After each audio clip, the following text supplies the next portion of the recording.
Hello வணக்கம். இது உங்கள் சிவி ஒன்று சொல்லணும் எப்படி இருக்கீங்க? இப்போ பார்த்தீங்கன்னா என்ன சம்பவம் ரொம்ப நாள் கழிச்சு இந்த வார்த்தையை யூஸ் பண்ணுறேன். என்னென்னா திவாகரை வந்துட்டு பிரவீன் ரொம்ப மோசமாக வந்து பேசக்கூடிய விஷயங்கள் காலையிலேருந்து நடந்துகிட்டே இருக்குது. அவர் எதுக்காக இவ்வளோ வன்மமாக நடந்துக்கிறாருன்னு சத்தியமாக எனக்கு புரியல. பட் இப்போ வந்து தேவையில்லாத ஒரு வார்த்தையை சொல்லி உடனே வந்துட்டு சாண்ட்ராவும் விக்ரமும் அதட்டக்கூடிய விஷயங்கள் நடந்திருக்கு.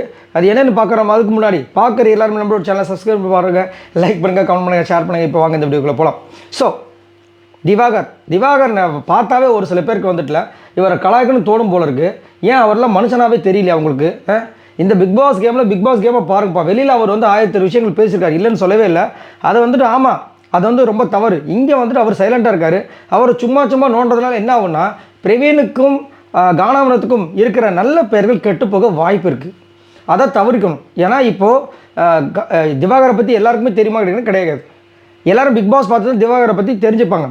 அப்படின்னும் போது நீங்கள் வந்து இந்த மாதிரி வெளியில் நடந்த விஷயங்களுக்கு இங்கே வந்து வன்மத்தை கக்கும்போது அங்கே வந்துட்டு பாவம் அவரை போய் இவங்க இப்படி பண்ணாங்க, இப்படி தான் போகும். ஆனால் எனக்குமே தெரியாது வெளியில் அவங்க என்னென்ன பண்ணுறாங்க, என்னென்ன விஷயங்கள் சண்டை நடந்துச்சு 2 பேருக்குன்ட்டு. இப்போ என்னென்னா ஏதோ ஒரு கீரையை பற்றி பேசிகிட்டு இருக்காங்க சாண்ட்ரா, விக்ரம், அதுக்கப்புறம் நம்ம திவாகர், பிரவீன்லாம். அதை வச்சு நாங்கள் இட்லி செய்வோம்னு அவங்க சொல்கிறாங்க. இவங்க இந்த பக்கம் வந்துட்டு நாங்கள் அதை வச்சு ஏதோ பண்ணுவோன்னு சொல்லிட்டு நம்ம சொல்லிட்டு இருக்கும்போது பிரவீன் அதை தான் சொல்ல வர்றாரு. பரவாயில்லையே பிரவீன், உனக்கு வந்து மதுரையில் இருக்க டிஷ்ஷை பற்றிலாம் உனக்கு தெரிஞ்சிருக்கேன்னு சொல்லிட்டு திவாகர் சொல்லும்போது விக்ரம் கலாய்க்கிறார்.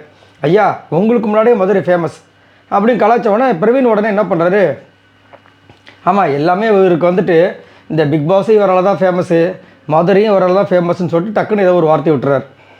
சரிங்களா? ஏதோ ஒரு வார்த்தை, அது ஒரு நல்லா இல்லை, அதை வந்து மியூட்டும் பண்ணிடுறாங்க. அது அசிங்கமான வார்த்தை என்னன்னு தெரியல, மியூட் பண்ணிடுறாங்க. அப்போது சாண்ட்ரா வந்துட்டு அதட்டுறாங்க. விக்ரம் வந்து அப்படியே திருந்த மாட்டாங்க போல இருக்கேன்ற மாதிரி ஒரு ரியாக்ஷன் கொடுக்குறாங்க. உடனே அவர் டக்குன்னு என்ன பண்ண பிரவீன், இல்லை அவர் ட்ரெஸ்ஸில் இருக்கிறத பாருங்களேன், அதை தான் நான் சொன்னேன்னு சொல்லிட்டு ஏதோ பிராண்டை பற்றி சொல்கிறாரு. அப்போ உடனே அவர் அதை பெருசாக எடுத்துக்கல. யார்? நம்ம திவாகர். இது வந்துட்டு யூஎஸ்லேருந்து என்னோடய ஃபேன் வந்து அமுச்சு விட்டாங்க, டிஷர்ட்டு அப்புறம் ஏதோ கூட எல்லாம் அமுச்சு விட்டாங்களா, அதை பற்றி அங்கே சொல்லிகிட்டு இருக்காங்க. பட் தொடர்ச்சியாக வந்துட்டு இந்த பிரவீன் அவர்கள் திவாகர் வந்து கலாய்க்கக்கூடிய விஷயங்கள் தொடர்ச்சியாக நடக்குது. ஏன் பண்ணுறான்னு தெரியல. அவ்வளவு காண்டு, உங்கள் காண்டை வெளியே வச்சுக்கோங்கன்றான். பிக் பாஸ் வீட்டுக்குள்ளே பிக் பாஸ் கேமாக பாருங்கள். எல்லாருமே வந்துட்டு ஒரு ரீஎன்ட்ரி எதுக்காக கொடுத்துருக்காங்கன்னா ஒரு ஜாலியாக ஃபன்னாக வந்து எடுத்துகிட்டு போகணும். இப்போ வரைக்கும் பார்த்தீங்கன்னா அதுக்கு உண்டான விளக்கத்தை வந்துட்டு யாருமே கொடுக்க மாட்றாங்க.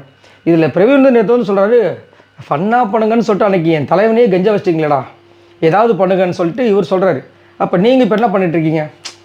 ஸோ முதல் தான் வன்மத்தை கொட்டினாங்க, சரி இப்பயும் அதை பண்ணணுமா இந்த பிக் பாஸ் கேம்லேயும் அப்படின்றது தெரியல.